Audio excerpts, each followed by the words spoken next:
D'accord? Donc là, si vous revenez demain matin, mais on ne va pas la laisser en ligne, ici, il devrait y avoir un petit peu. Parce que maintenant, le petit peu, on va fermer ça, on va revenir. On va revenir dans notre partie description. Tout ce que j'ai écrit là, il est en français. D'accord? Si je vais, moi j'habite en France et je tape outdooractive.com,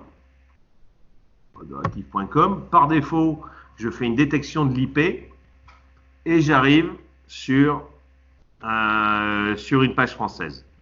D'accord?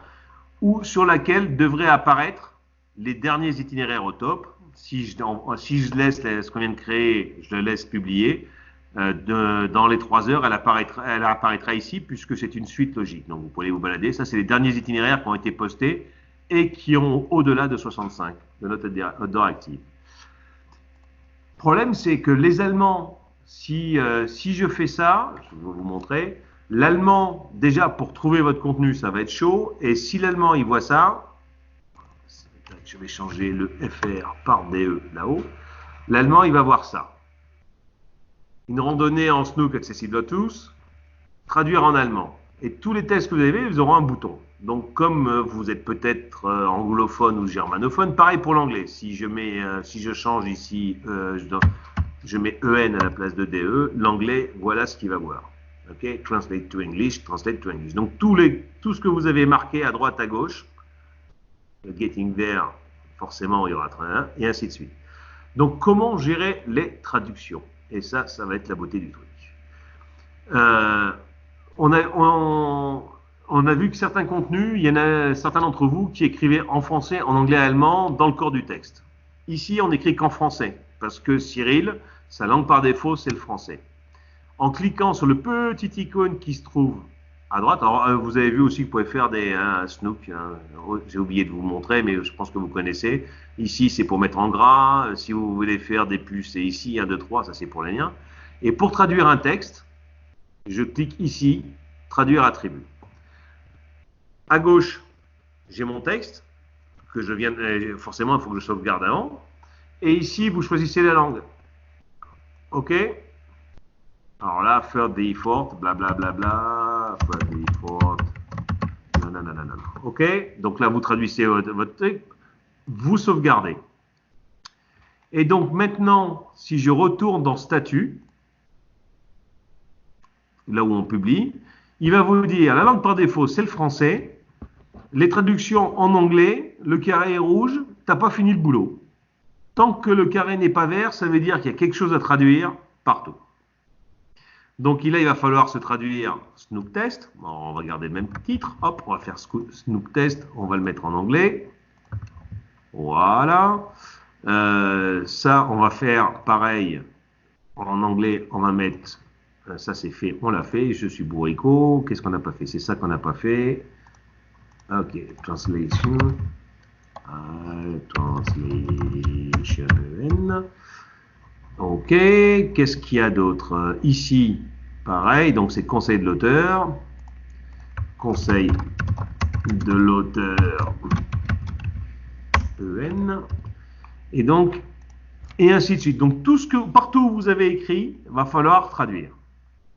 Pour voir, alors après, avec le temps, vous verrez. Donc, pour savoir s'il vous manque des champs, déjà, la première chose, alors je vais sauvegarder, par contre, ce que je viens de faire, c'est mieux. Vous allez dans statut, et tant que vous voyez le carré rouge, c'est qu'il y a une couille. Alors, plutôt que de chercher quel est le champ qui me manque dans description, là, comme on a fait de l'anglais, vous descendez tout à fait en bas, et vous vous mettez en anglais, vous reviendrez après en français. Et là, vous allez voir qu'en anglais, le petit point est vert, ça c'est fait. Le petit point est vert, ça c'est fait, ça c'est fait. Ici, c'est fait. Ah, par contre, Safety Information, ça n'a pas été fait. Le texte en français, c'est en cas de problème, appelez le 112. In case of emergency, là. Si je fais ça, hop, tac, et que je sauve, vous allez voir qu'en bout de ligne, le petit carré va passer vert. Tac, et ainsi de suite. C'est comme ça que vous allez savoir si vous avez omis de traduire quelque chose. Ah, et on a mis des conneries à force. Dans détail, c'est pareil. On a écrit, ici, on a écrit Mont Blanc. Si vous ne mettez pas quelque chose ici dans la version anglaise, il prendra par défaut ce qui est écrit dans la version française. D'accord? Ici, après, il n'y a plus rien. September, blablabla.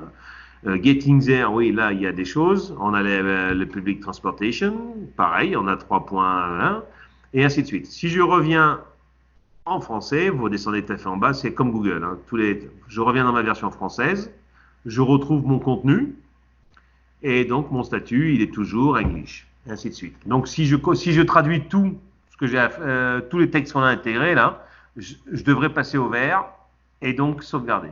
Ce qui fait que quand je serai sur la version anglaise d'Outdoor Active, là, hop, c'est ce qui est cette page-là, Outdoor Active, on va se mettre sur la version anglaise, qui n'est pas du tout forcément, puisqu'il y a de la promo, merde, c'est pas ça que je voulais faire, sinon c'est pas drôle, EN. La version anglaise, déjà, vous voyez qu'il n'y a qu'une seule destination, la Suède, qui fait, et nous on en a 4 sur la version française. La version allemande, il y en a 4 aussi. Par contre, votre contenu, votre top activité, elle apparaîtra, les New Top Tours, elle apparaîtra ici aussi. Si vous ne la laissez qu'en français, elle n'apparaîtra pas sur la version anglaise et encore moins sur la version allemande, encore moins sur la version... Les offres françaises apparaissent sur les français, les offres en allemand sur l'allemand, les offres en anglais sur les anglais. Pensez pas les offres, par contre, sont exclusives à l'IP, au pays. Ah, c'est la petite chose qu'il faut savoir. C'est-à-dire que si un Allemand vient en France, il trouvera pas les, comme il y a pas en allemand. Sauf s'il fait, bouge pas, on va retourner dans offre. Voilà. Sauf s'il fait filtrer et il descend dans toutes les langues. Là, forcément, il en verra un peu plus. D'accord, mais si on lui fait par exemple Search Mountain, qui est en français, et qu'on fait l'affiche en allemand et en anglais, elle apparaîtra sur les Allemands. C'est comme pour les activités. D'accord. Donc un Allemand qui est chez lui, dans son pays, en train de chercher des activités à faire à Sercheux, il tombera dessus. Ah ben si tu l'as traduit en allemand, il tombera dessus, lui, sans être obligé de dire je veux voir les offres dans toutes les langues. Ok. Nous, on fait la même chose. Par contre, si vous voulez créer un peu de trafic je vous conseille d'en mettre en Suisse, Autriche, Allemagne, on est très très très utilisé. Donc si vous mettez quelque chose de là-bas, vous aurez de la visibilité sur votre marque et puis ça vous fera monter. Après,